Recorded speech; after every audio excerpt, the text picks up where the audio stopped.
gentlemen, I'm absolutely delighted to be speaking to you here in the City of London, not because it's the home of the investment world, but because it is more or less equidistant between Barts Hospital and the Royal London Hospital. And right as we speak now, Barts Hospital is doing important work with the Angle Parsotix system in prostate cancer. I'm also very pleased to see some existing shareholders in the room and some familiar faces. I hope that you will get some interesting update from tonight, and certainly you can come and quiz me afterwards on the questions. I'm equally happy to see new faces, people I haven't seen before, because I want to tell you about a tremendous opportunity. We believe that Angle has a very, very simple idea, an approach which we own with patented technology, which is going to revolutionize and transform the way that people are treated for cancer.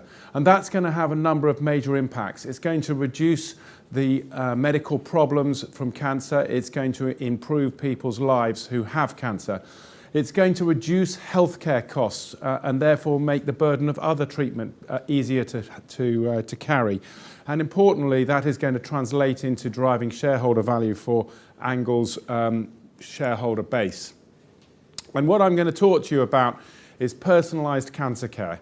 This is about what happens to an individual when they have cancer.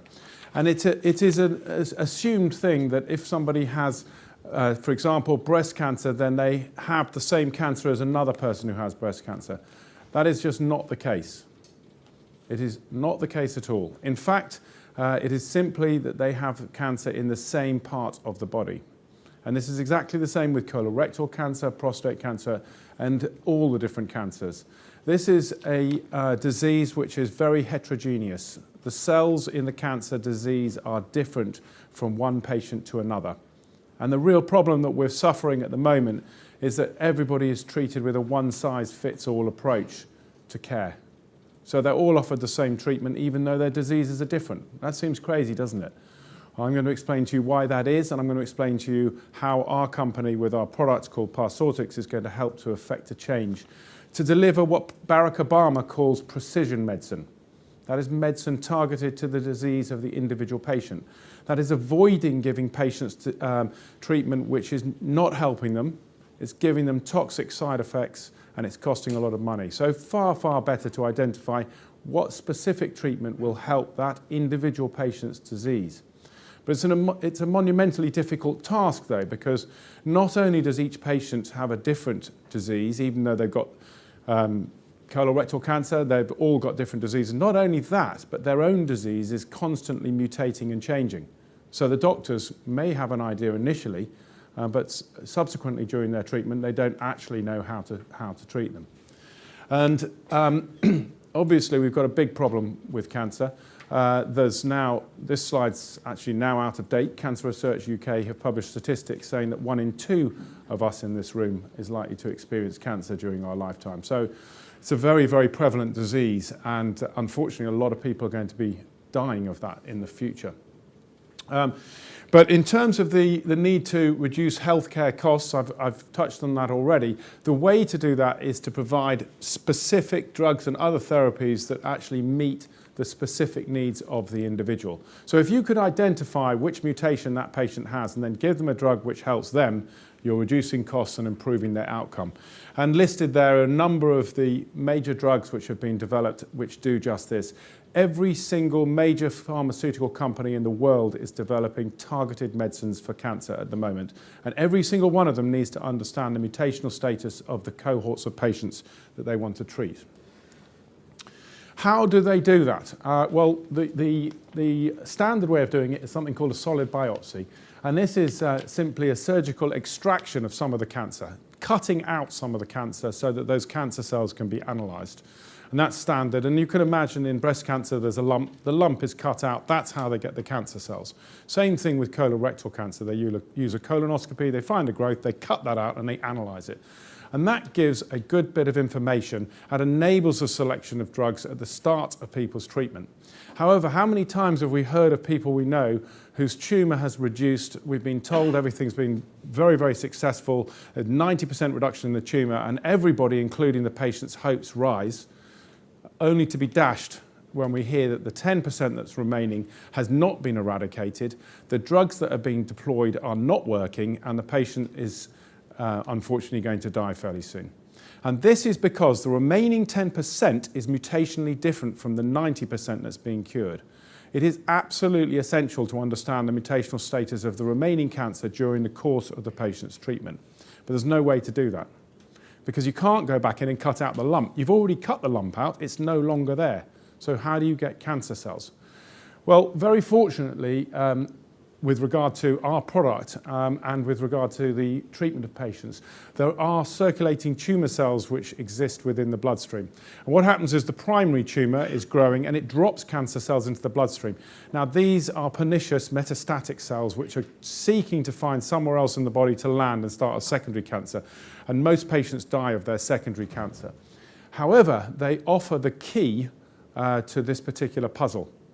If you could get hold of those cancer cells in the bloodstream, then you would have a ready, easy, repeatable, non-invasive way of getting hold of the cancer cells to check and work out which drug is going to be most effective for that patient.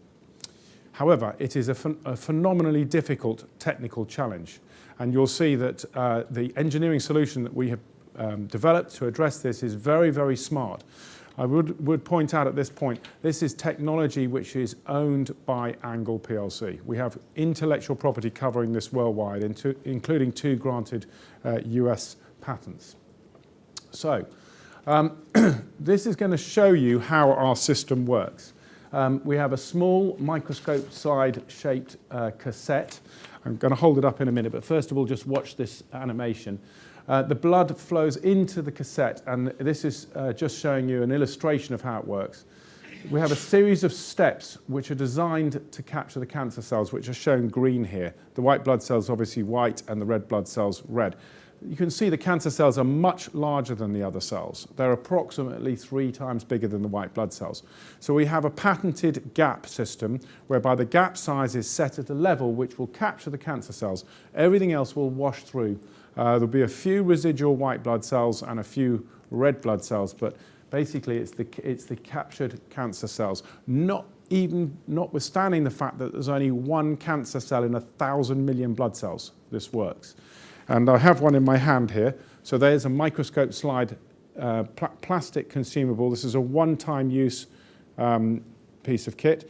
It is nano-manufactured to plus or minus 1 micron, so it is done in a very precise way. The design of it obviously took us a lot of effort and years of investment, but now it's here, and it's made by a plastic molding system. It has enormous value, but it is low cost. That's the key to a successful financial outcome. I'm now going to show you what it looks like when blood actually runs inside one of those cassettes. And that's just going to come up. Now what you see there is the dense red colour of the red blood cells massing up as they go over the step. And the steps here are these lines. That's looking on top, that's why you see a line. And what I really want you to see here is the easy flow of the blood through this. It doesn't clog up, it flows straight through. It's light coloured in the middle because that's where it's a constricted gap and there's not so many cells there. And in a minute, you're about to see a trapped cancer cell. So this is 1 in 1,000 million cells, which just happens to be a large cancer cell. And there it is sitting there, captured. It's not moving, but it doesn't affect the flow in the rest of this cassette. The blood flows right past it and disappears. And you end up with the very large captured cancer cells there. The gap between here and here, by the way, is 20 microns in distance, whereas the white blood cells are more like about 5 microns. So that's how you can see these are very big cells. Okay, so we've got a machine which drives this. Very, very simple machine. It's a series of pumps and valves.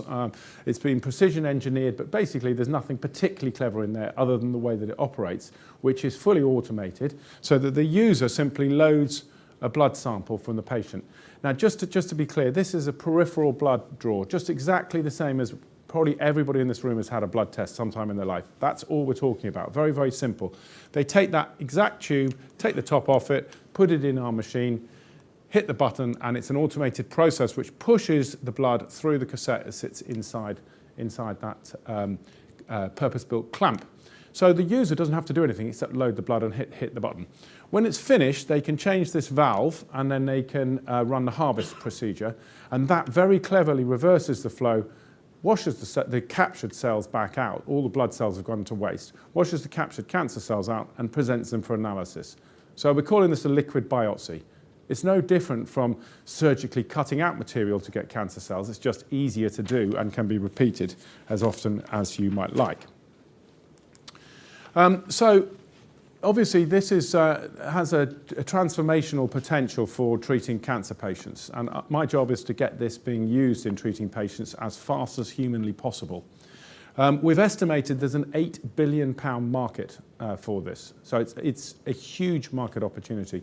As you can imagine, there are multiple competitors who are seeking to address the same market. There are about 20 that I'm tracking. One of them is a very large company. It's part of Johnson & Johnson, and that's got a product called CellSearch, which is the first one. The top line here represents the attributes needed, we believe, for a successful system, and as you can see, our system, Parsortix, meets every single one of those. However, the only FDA-authorized one, the Johnson & Johnson one, doesn't. So the key attributes of the system are: can it work for all types of cancer? Answer, yes. Can it work for all types of cancer cells in the bloodstream, including the mesenchymal ones? They're the ones that do the metastatic secondary cancers. Answer, yes. And can it easily harvest the cells out of the system for analysis? Answer, yes. And can it provide cells with high purity? And what I mean by high purity is low background white blood cells. You want to get as pure as possible cancer cells and less of the blood cells in there, and yes is the answer to that as well.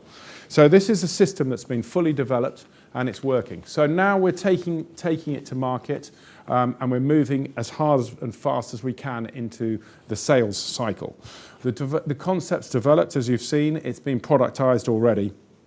And we've got KOLs, that's key opinion leaders, major cancer centres. I mentioned Bart's right at the beginning of this presentation. I'm going to show you some others. We already have 5 major cancer centres who have evaluated this system. There is absolutely no question that it works in capturing cancer cells, and it presents those cells in a form that can be analysed. So, of course, we're now involved in translational research. The key thing is getting the big cancer centres to use this device in order to treat patients and get better outcomes for those patients. And we have 9 major cancer centres around the world who are working with our system on doing that right now. You can't sell something for clinical purposes unless you've got regulatory authorization. We already have this. This is approval for use in treating patients. We already have this in Europe in the form of the CE mark, and we are hard at work seeking to get FDA approval for this system. We're already 13 months into a process with the FDA. As far as we're aware, we're the only company that's engaged with the FDA, and we hope to be the first FDA-authorized system in the world for harvesting cancer cells for analysis in the way that I've been describing. I'll come back to the corporate deals and the research use immediately. There are 5 big cancer centres, they're shown here on this list, who have already evaluated our system and confirmed that it works. And not only does it work, it has major advantages over other systems which are being developed. And I've covered some of those already. And in addition to this, there's another 3 down here that are working with the system. And there's a 9th one since this slide was produced, which is MD Anderson, arguably the biggest and most successful cancer research centre in the world, based out of Houston, Texas, who are working with our system in colorectal cancer. Right, I said we were moving into the commercialization phase, and we've made a commitment to the market that we will be generating first sales from this product in the second half of this calendar year. That will be for research use. So now that we've got major research centres who say this works very well and they've been using it, we're starting to sell to other parties. We've got some big commercial advantages. If you look at the pricing on the right-hand side here, the pricing that we can price at is well ahead of the cost base. And actually, we can price our product below the cost of our major competition. So we've got the cost side completely sorted out. In terms of research use, the main big users we see of this is the big pharmaceutical drug companies. And we offer them the ability to reduce the time for developing new pharmaceutical drug trials, to reduce the cost of those trials, and most importantly, to actually enable them to assess which people will benefit from their drug and which won't. And that's becoming a crucial factor in getting regulatory approval for new cancer drugs, because these drugs are so expensive. £50,000 is about a baseline cost for an individual course of a cancer drug. And some of the big new drugs are £150,000. Well, no health service in the world wants to spend that kind of money and find that the drug's not being effective. And very often these drugs only work for 1 in 3 people. But the question is, which are the 1 in 3? So we've worked out that there are 750 phase 2 cancer drug trials open to us and suitable for our system every single year. Each one of those can generate £100,000 of revenue for Angle. And there's 120 much larger scale phase 3 trials. Each one of those might generate £750,000 to Angle per study. So our estimate is that at 5% of that available research use only market, we could generate £8 million of revenues. I've already shown you the margins. Just by reference, our cost base historically has been below £4 million. So that's potentially double what our cost base has been historically. So that's the research use market. That's available to us right now, and we are beginning to sell into it as we speak. However, the big prize is the £8 billion market, which is sales for clinical use. I've already talked about the size of this market and the regulatory authorization. The big thing here is that we've got multiple key opinion leaders. These are the world-leading cancer research centres that you've seen working on the translational research to prove this. So they are consenting patients literally as we speak and putting them into clinical studies with our Parsortix system to show how well it works. The first one of the key opinion leaders to report is the Medical University of Vienna. Now, the Medical University of Vienna is arguably the leading ovarian cancer research centre in the world. And their team has been working with our Parsortix system in treating ovarian cancer. Now, ovarian cancer is often named the silent killer. And the reason it's named as the silent killer is, very unfortunately, it's difficult to identify ovarian cancer until it's very late. And if a patient is identified at stage 4 cancer, then I'm afraid she only has 3.5% chance of being alive 5 years later. It is a real nasty killer. However, if she could be identified at stage 1, then she has about a 90% chance of being alive in 5 years. Obviously, it's incredibly important to try to identify ovarian cancer. I find it shocking that there is no way of doing that which is successful at the moment. There is no way. And women who have abnormal pelvic masses, which is a growth which has been identified, so they've got symptoms, it's been identified, they've got an abnormal growth. They're submitted to surgery to cut that growth out without knowing whether they have ovarian cancer or not. And if they have ovarian cancer, they need a specialist oncological surgeon who's experienced to do a 6-hour operation to cut that out. And even with that, their circumstances are very difficult. And that's about 11% of the women who, there's probably about 500,000 women a year in the United States and Europe who have these operations. 11% of those will have ovarian cancer. The remaining 90%, however, will be benign, and probably they just need a general surgeon, and it'll take about an hour, and it's relatively straightforward, comparatively straightforward. So obviously you need to know who are the ones with ovarian cancer. They need an intensive care bed waiting for them. They need an anaesthetist who knows what they're doing, is ready for 6-hour operation. If they don't have that, their outcome is terrible. Well, that's what we're targeting as our first application. The Medical University of Vienna people have been working on the identification of ovarian cancer. They've got some very clever RNA markers which can accurately discriminate ovarian cancer cells from any other cells. And so what they need to do is to capture the circulating tumour cells, the cancer cells from the bloodstream. They've worked with substantially every single system available on the market. None of them has done better than a 24.5% sensitivity. So that means of 4 patients who had ovarian cancer, they only correctly identified 1.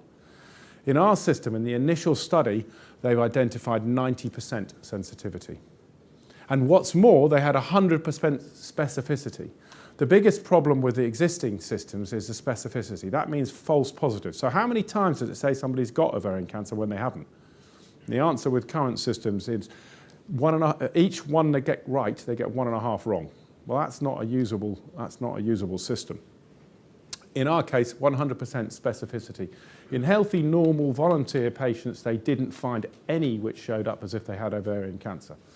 And Medical University of Vienna, I'm very pleased to say that as part of our work in the United States, we're participating in AACR, which is a massive cancer conference next week, and there will be a poster publication from Medical University of Vienna giving a lot more detail on this product. So, having got these excellent results, Angle has engaged, and the fundraising we've done earlier this year is being deployed specifically to get clinical studies to basically substantiate these results so that we can go ahead and start providing this care to ovarian cancer patients. And that market alone is worth £300 million in revenue per annum to Angle. Meantime, we've got, Ian, you want to get ready, we're nearly into questions. Meantime, we've got multiple other clinical applications that I've mentioned. We've got some people in the United States here. This is the leading cancer centre there, specialising in metastatic breast cancer. That in itself is a £750 million market.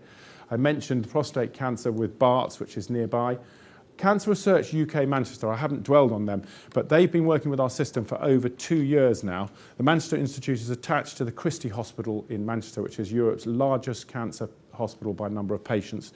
And they're working on colorectal cancer and pancreatic cancer. So there's a whole wide range of applications that we can roll out in Angle.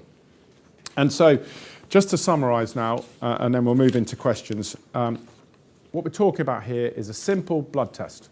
Nothing more complicated than that. We're using an engineering solution to a very, very complicated technical problem, but the solution we're using is very simple.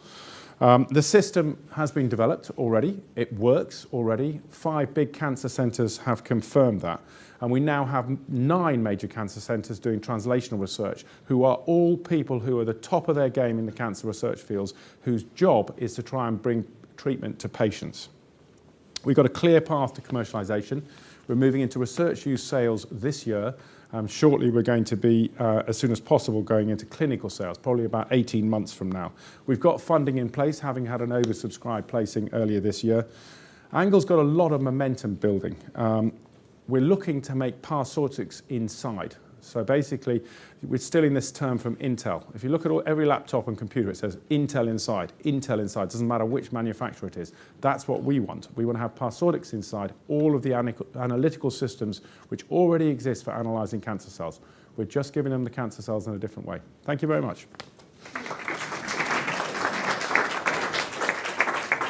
Thank you, Andrew. Do we have any questions? Any hands up? Thank you, Andrew. I note we share our surname, which is a good start. Inspiring.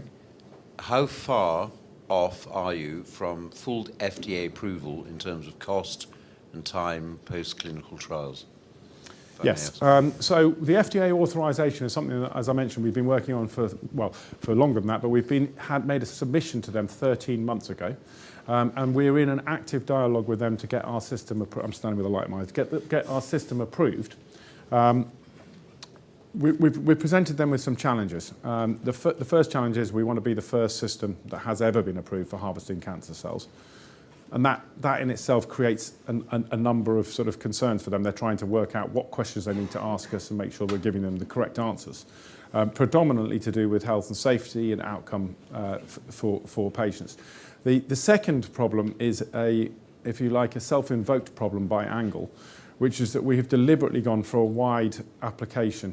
So we've said we want to get an approval for any form of cancer cell extraction and then any form of analysis once we've got the cancer cells out. And that creates problems for them because they're much more used to doing very, very targeted. If you just do this about this particular type of patient and this particular indication, what happens? So we're challenging the FDA. We're doing that deliberately because what we want to do is get an authorization which allows wide use of the system. In terms of, do you want to comment on the costs at all?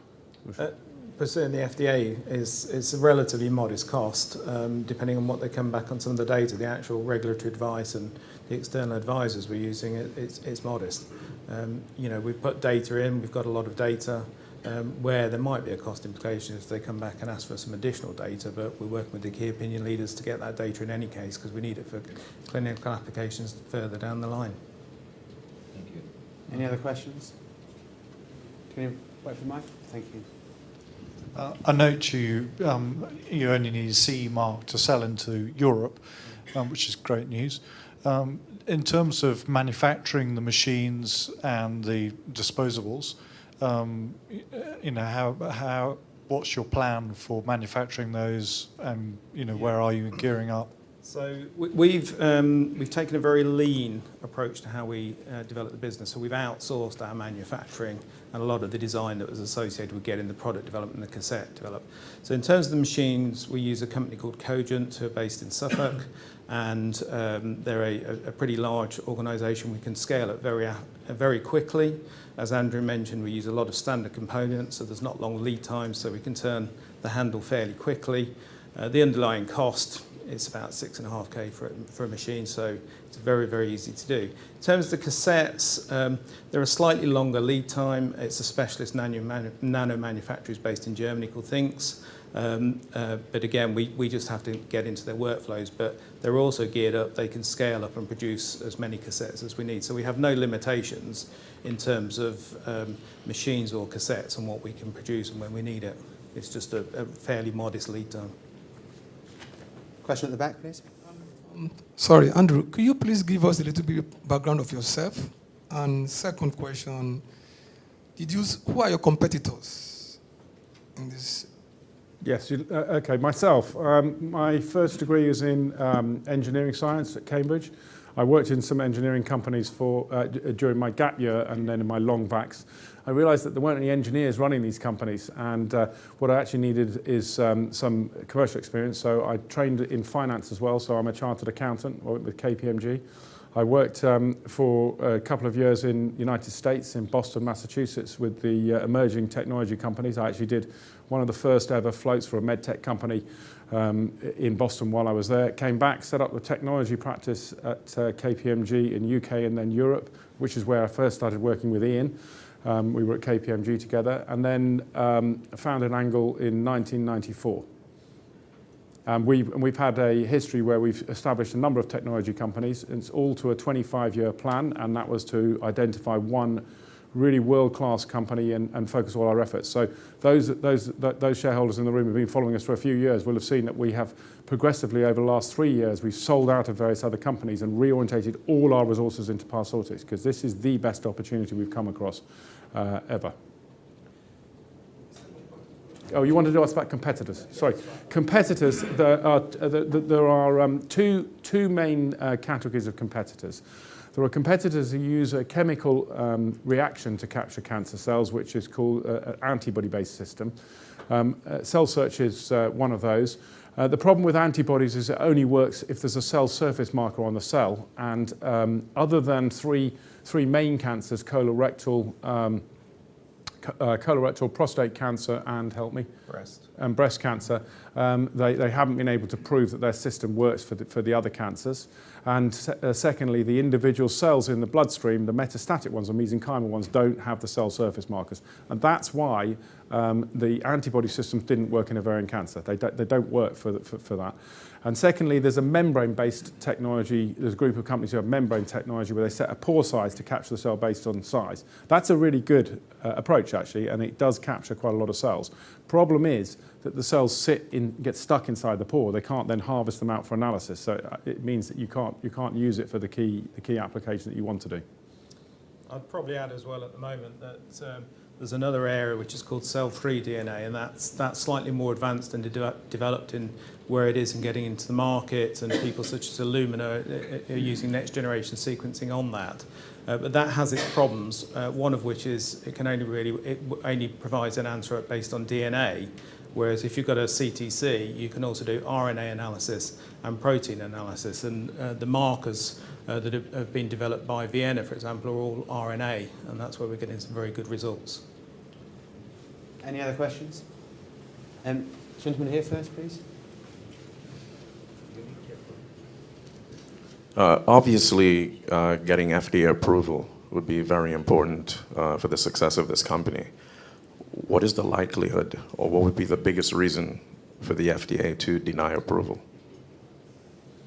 There's a possibility they would deny approval for the platform that we're going for. So because we're saying you can analyse the cells for any purpose, they might consider that to be too broad.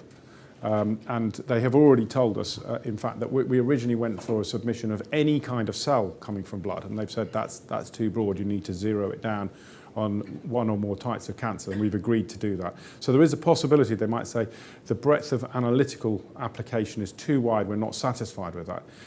We also have a parallel track program, which is, as I mentioned, the ovarian cancer application, which is specifically triaging patients before surgery. So that clinical study is being designed specifically to enable FDA regulatory on a very, very specific application. We'll do something similar in breast cancer and colorectal. Our plan, however, is to get the platform authorization and then build on top of the platform specific authorizations, and that will give us a big step forward. But we've specifically designed the other work in such a way that if the platform thing was some reason we didn't get it, I mean, obviously I'm hopeful we will get it later this year, but if we didn't get it, it doesn't hold back the specific applications. And I think I'd add as well that the specific applications help get reimbursement in the US. I think we had one final question at the back. Sorry, I just wanted to ask, currently with your sample, you then discard it. Is there any chance that you could auto-transfuse it and pass it back to the patient? I didn't hear the question. Further down the line, yes, you could do that, but And how quickly can you do that? well, at the moment, that's not something we're focusing on. I mean, it's in theory you could do it. We don't think that necessarily be the smartest thing, because I think if you look at it, what you want to do is get a drug that's going to target the actual cancer and kill it at source. I mean, just if you keep on taking them out of the body, there's still going to be some residual. The chances of you getting everything out is slim. So, Well, they're being shed all the time, so you clear them out, and an hour later you've got some more. yeah. So it's very, very difficult to strain them out. And I mean, there are ways of ideas of doing dialysis, for example, and that's probably what you're talking about. And that could have some medical benefits, but it's got more challenges for getting much more challenges for getting approval than what we're already doing, to be honest. So. Okay. Gentlemen, I think we're out of time on that one, so thank you very much for Andrew and Ian.